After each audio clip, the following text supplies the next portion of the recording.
Good afternoon, good evening. Welcome to Focus on Liberia with me, Edward Amara, living Kedima City, Sierra Leone. But today I'm coming from the northern part of the country, that is in Makeni. Welcome to this all-important program where we discuss anything about Africa, and we also give you the latest development that are actually emanating from the continent. Today I'm coming from the northern part of Sierra Leone, that is Makeni. Makeni is in Bombali. Bombali is a district found in the north of Sierra Leone, and Makeni is the third city in Sierra Leone. So welcome once more to this all-important program where we give you latest development on the continent, things that affect Africa, and we also manage to give you news, events, and we dive into certain activities. As the line goes on, we'll be coming to maybe sports, especially like on Saturdays, to give you latest update on African sport, the development, and what actually sport can take to develop the continent, because we have all seen and noticed how sport have actually developed other continents, and Africa, I think, is no exception, because we have our brothers and sisters that are in the other part of the continent. They are actually performing excellently well, especially when it comes to sporting activities. Without Africa, maybe the world of sport wouldn't have been the way it is today. But based on what is happening into other countries, we have seen that African players have contributed greatly to sporting activities. So as time goes on, we'll be coming to special programs on sport and to see how we can analyze them. So let's start today. Today, as I am in the north, we are also going to start in Northern Africa, in one of the Northern African countries on the continent. Let us take Tunisia. Migrants drawn in Tunisia. Over 10 migrants have actually been drawn along the coast of Tunisia. Prior to this time, it was Libya who was actually taking the lead, especially for sub-Saharan Africans living from the continent to seek greener pastures in places like Europe. Unfortunately, because of certain activities, we have seen and noticed that on a daily basis, Africans are actually escaping on the continent or from the continent, heading towards Western or Europe. Unfortunately, the road is not greasy. Most of our younger brothers and sisters have lost their life along the road. So yesterday, according to latest report emanating from Tunisia, around 72 migrants were actually rescued, and 10 of them died. But that is the only official figure being published. But based on other information, we are learning that maybe more people might have died, but the Coast Guard do not actually know the exact figures. And native Tunisians are also actually using this particular situation to exploit sub-Saharan Africans living from the western part of Africa heading towards Europe. And Tunisia, Morocco, Libya has looked like their immediate exit point. Most of them have actually lost their lives along the seas, while others have been raped. Some countries are actually doing whatsoever thing they can to ensure that they encourage their citizens not to be fleeing away from their countries, and most of them, if they identify certain citizens in North Africa, they normally try to ensure that they bring back their citizens. But this has the program of maybe making the direct repatriation of those citizens who are in North Africa to come back to sub-Saharan Africa have actually not been almost always successful. And we have seen that even people who are pursuing academic courses in Tunisia are actually undergoing torture, maybe burning down of their property, harassment on the street, because President Kais Saied, who is so controversial, who is definitely not leading the country on constitutional basis, he suspended the constitution, handicapped the executive, sacked parliament, and appointed yes men around his in his cabinet or in the judiciary. So we are seeing that situation is actually not going too good.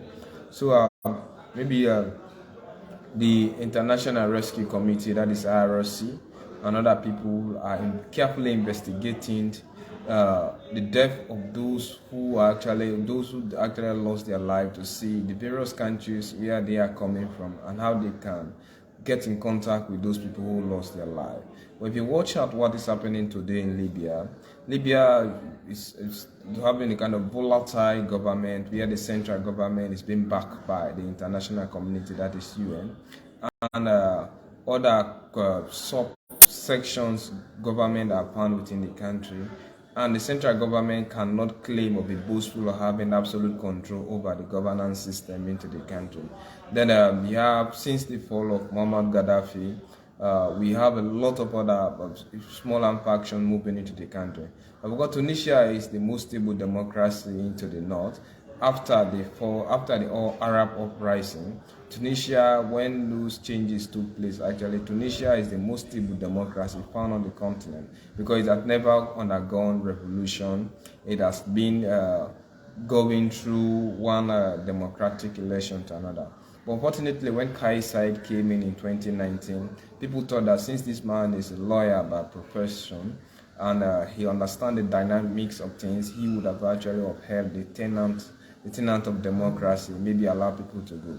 Unfortunately, accused the entire government system that is meant to be corruptly constructed and the system look porous. So he said he's going to sanitize the system. But he alone cannot rule Tunisia. So sacking the parliament, handicapping the executive, ruling by decree, appointing people in the legal system who he thinks can better serve his own whims and caprices, are definitely not helping the situation. So UN and other people are actually having a very key eye. And those West Africans who lost their life could be from Sierra Leone, Liberia, Guinea, the Ivory Coast, Burkina Faso, Mali, Niger, the Gambia, Ghana, any other place. So I think people should have a key eye on all of those things. So let's come back. Let's start into Ethiopia. Around some 40 civilians have been actually arrested on the border in Tanzania alongside Ethiopia. We know Ethiopia have been undergoing war, especially the war between the Amhara and the Afar region, and also the Tigrayan Liberation Forces. And since then, Mekelle, that is the capital city of Tigray, have come under a series of attacks from the central government.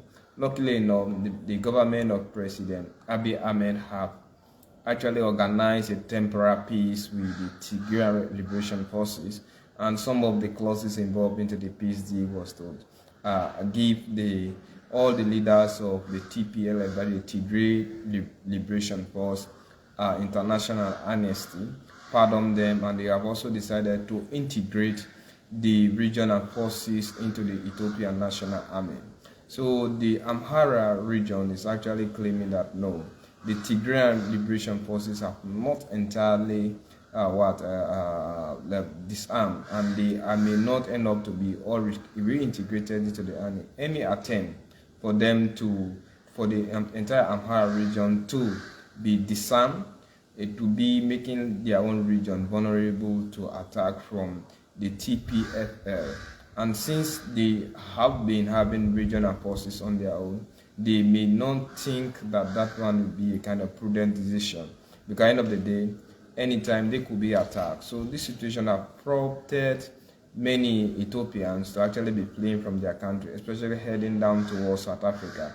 South Africa is not actually, is politically stable but not secure for foreign people. You see, South Africa is a kind of mixed race country, and Africa on our own fought tirelessly to ensure that the apartheid regime ends. And the last apartheid leader, P.W. de Klerk, died. We have seen the like of Nelson Mandela is no longer alive. Thabo Mbeki came in, he succeeded him, did a lot of things. Of course, Jacob Zuma came. Then we are seeing Cyril Ramaphosa on the helm of affairs. Of course, Nkosazana Dlamini Zuma, the former head of state or former head of AU, and also the wife of the former president, or she, because they are no longer the divorced wife of former president of South Africa, Mr. Zuma. She made series of attempts to ensure that she's being elected, but the South Africans rejected her, and we are seeing the Gupta family being tried on state capture. And in fact, India had refused to Saudi Arabia, or Qatar refused actually to deport those guys who are actually staying, the Gumta family members who have been accused of heavily corrupting South Africa. Jacob Zuma have been arrested and released.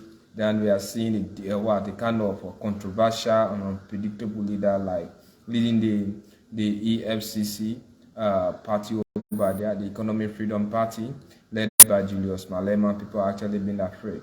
Then with all of these affairs happening to South Africa, they are full of small arms and ammunition within the country.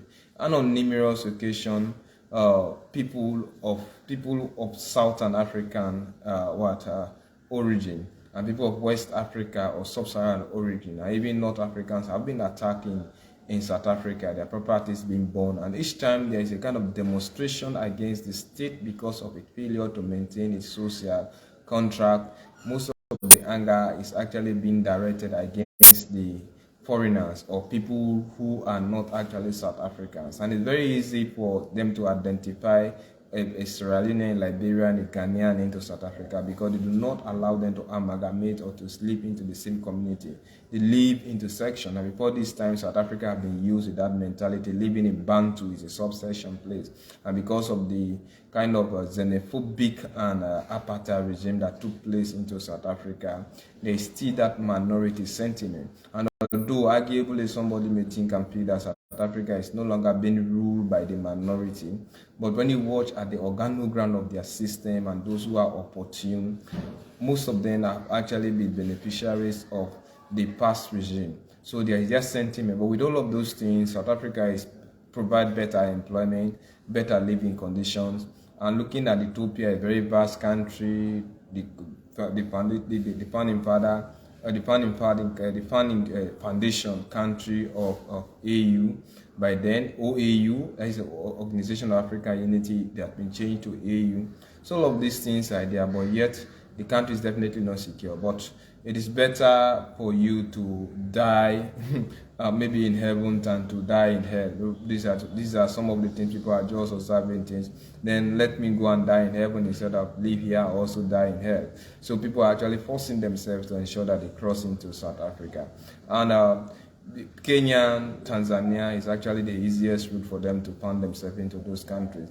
But it has not actually been easy along the line. Most of them have lost their life. In fact, Tanzania is claiming that they have over 4,000 migrants into their prisons who are actually living from various countries like Somalia, like Tanzania. You talk about Burundi, Eritrea. In fact, Eritrea is one of the worst countries on the continent. Where democracy is definitely not prevailing. See, Isaiah Ifekwiti came into power over 30 years, have been on the helm of affairs.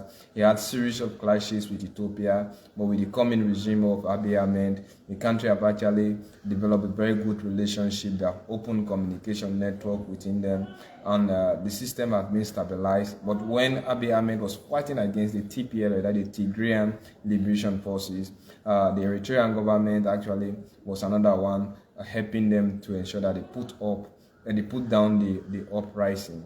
I think they are about to create a kind of situation where this region will definitely enjoy peace, and maybe it will stop people living from the Horn of Africa heading into the southern part of Africa to ensure that they receive peace and freedom. Unfortunately, things like that are not there, and we are about to see a situation boiling down. And we should all understand that Africa is definitely not stable for the time being. If you watch at the north is full of regional separatist forces or insurgents. It is full of jihadist movement. You come into sub-Saharan Africa, unfortunately Nigeria is not helping the situation. Burkina Faso, Mali, Guinea, all of them are in turmoil. Of course, in Tanzania, in Senegal, we have the Kasama movement. Even Ghana has its own system of movement. Of course, Gambia suffered a lot of situation, but now we have seen a big stable government and accountable one under Adama Barrow. You get into the Gambia, of course, since the fall of Kumbayala regime and others, it's a bit stable, but very prone to what the military takeover demonstration. You get into Equatorial Guinea, Guinea is another perfect area where cocaine is being run on a daily basis, and we have heard and seen how some cocaine, over 1,500 tons of cocaine was arrested in Guinea using the Sierra Leonean flag. And some few weeks back or month back, we heard how a Sierra Leonean and other nationals were actually arrested along the border with Liberia, heading to with cocaine. And Sierra Leone and Liberia are about to undertake their election. The current election in Nigeria did not produce any perfect example. So all of those things are still there. So Africa is definitely worried. The 2020 or this 21st, the 23rd century is definitely not helping us. We have seen a lot of revolutionary movement. Although urbanization is taking place, youth have been exposed, widely educated, and we are seeing situations are developing because there is no kind of, only the goals and rules do not change. I think there is a kind of generational clash where we don't want to keep on living with the old system, and they are seeing people who are within the old system were manipulating the system, and it was being established since then. So we have to carefully change the system. Maybe it do not even affect things that should not be touched. But all of those assaults are definitely coming. So let's come to Nigeria. It is so unfortunate and quite amazing that the Nigerian or the Independent National Electoral Commission in Nigeria, known as INEC, is asking the court to dismiss the petition being tabled against a declaration of Asiwaju Bola Ahmed Tinubu as the president-elect. He is saying the petitions are incompetent, vacuum, and purely academic. These are the three reasons. They are incompetent, they are vacuum, that is not clearly explained, and they are purely academic. That is what they are saying. And why is the INEC afraid of this petition not going through? So if INEC comes in, which is an independent body, clearly stating that the election results, we are not faulty, and the court should dismiss those things, it is a clear indication that the election results we are actually faulty. And the issue of non-compliance could be equated to Mr. President Asiwaju Bola Ahmed Tinubu not being declared the winner. So there is sustainable evidence. I think I'm feeling that INEC thinks I'm feeling there is sustainable evidence from these guys that can substantiate their claiming to court. But unfortunately, the court system, we are expecting it to be too bureaucratic, and at the same time, it is going to be protracted because 6 months to investigate election result and 2 different presidents. In fact, this is so clear to understand that it is the only election after 24 years uninterrupted democracy into Nigeria. This is the only election where 3 candidates are claiming to be elected. Of course, the man being declared the winner and his inauguration selected for the 29th. Thinks and feel that he is the one elected, that is Asiwaju Bola Ahmed Tinubu. Okay, the PDP, that is the People's Democratic Party, led by the 6-time contested presidential candidate but failed to win anyone. That is Atiku Abubakar, thinks that he's win the election or he won the election. Then we are also seeing Peter Obi of the Labour Party, newly created one, think and feel that he won the election.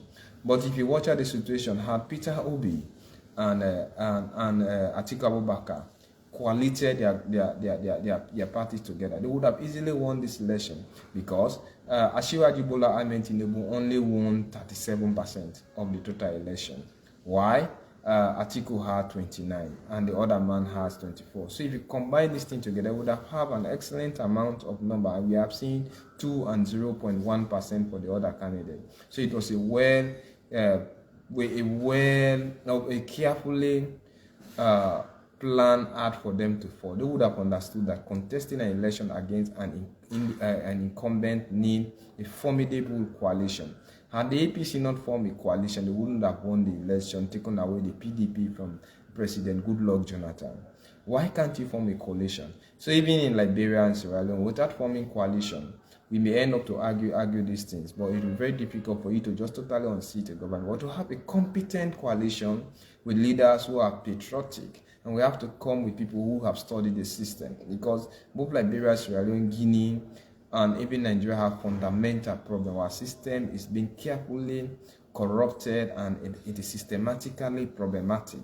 So if the system is systematically problematic, we have to take people with careful knowledge, their competency, they must understand the system, they must have gone through the system, they must feel everything. So now, Mr. President, the INEC is saying no, all of those things we are vacuum, they are incompetent, and they are purely academic. And they think and feel that no petition should be held and Mr. President should not just be inaugurated. And before ending that story, last month we heard from the military claiming that some unscrupulous and to peaceful election into Nigeria or the peaceful state of Nigeria by making an attempt to organize all-out demonstration into the country so that the country can be chaotic, there could be anarchy, there could be pandemonium, there could be volatile situation on the 29th by calling off for all-out demonstration. And they also want to pile pressure on the country legal system by putting up a lot of petition into court. They want that any attempt to disrupt the peaceful coexistence of the country with the depth of, the penalty of such crime is death. That is what they are saying. Now let's come to Zimbabwe. Zimbabwe, since the death of Robert Mugabe, was it in 2019? Zimbabwe have undergone certain transformation. There is no more man on the helm of affairs by the name of Robert Gabriel Mugabe. Of course, Grace Mugabe is no longer the powerful lady that we ever used to know on the continent, the most powerful first lady on the continent. Then we are seeing Emerson Mnangagwa, known as the Crocodile Bill, and his solid attempt to realign the country with places like Russia, Germany, and Turkey. And we have also seen his attempt to maybe reorganize its relationship with America and Great Britain. Unfortunately, that have not prevented sanctions being coming into the country because there is no peace. The prime minister, the opposition leader have come on a series of attacks.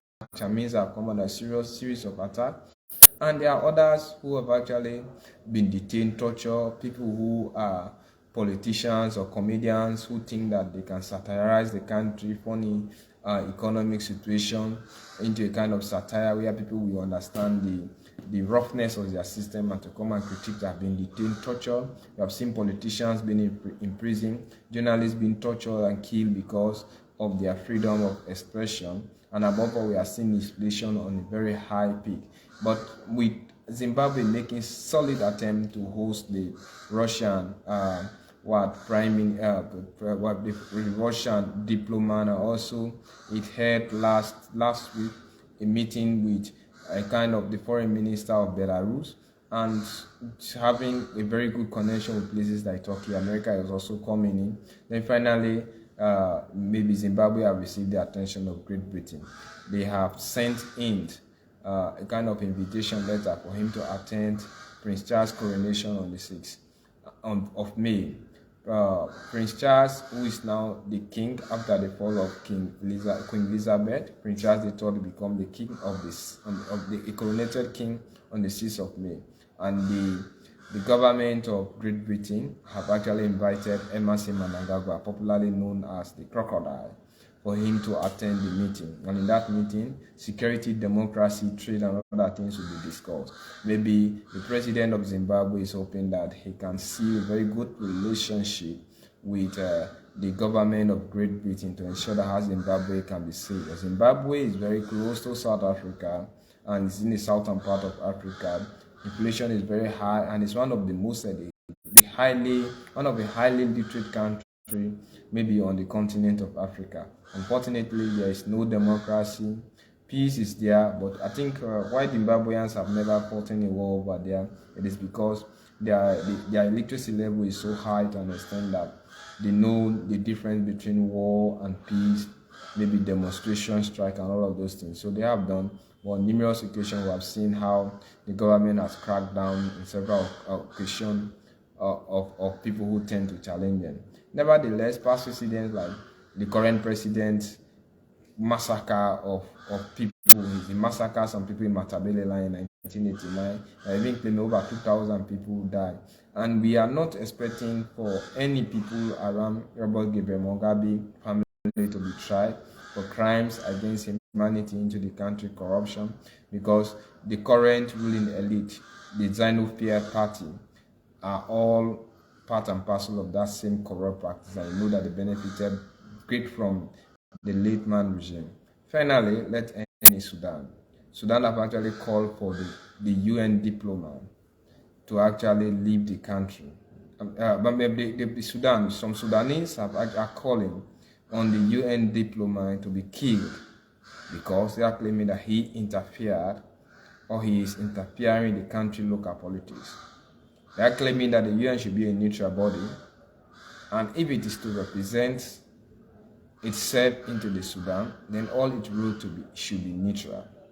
And Sudan is a member of the UN, but it is not the UN or any member from the UN has the obligation to dictate what happens into Sudan. So some people are calling upon the government to ensure that a diplomat or representative should be killed. And the UN and other international bodies have actually condemned the act.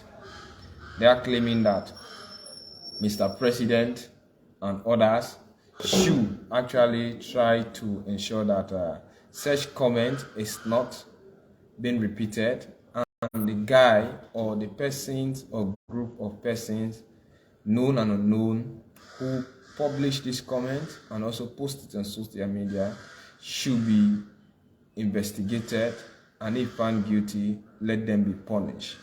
But the UN diplomat is not afraid. We all know what happens in this Arab state. It's very unpredictable. They are characterized with problems. Their mentality is so revolutionary, and some of them are radicalized negatively. So to de-radicalize such country is very, very difficult. Diplomat is being afraid, and he knows exactly what may happen if situation like this continue. So it's been me, Edward Amara, focus on Liberia, West African correspondent, coming to you with the latest development on the continent.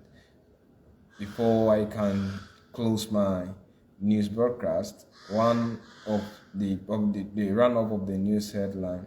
One, we have around 10 migrants being killed or drawn into the sea in Tunisia when they made an attempt to cross to Europe. And Tunisia now has taken over from Libya to be the main area where migrants leave the continent. It's also a country heading into Europe. Then over 40 Ethiopians are actually under detention in Tanzania. They are also escaping tension into Ethiopia. The Nigeria National Electoral Commission is actually calling upon the legal system, that is the Electoral Tribunal, to drop the court or the charges against the election of Ashiraju Bola Ahmed Tinubu. They are claiming that the petitions are vacuum, incompetent, and purely academic. And not to disturb the system, the president should be inaugurated on the 29th. Then Sudan the UN is calling on Sudan to investigate those who called for the assassination of a diplomat.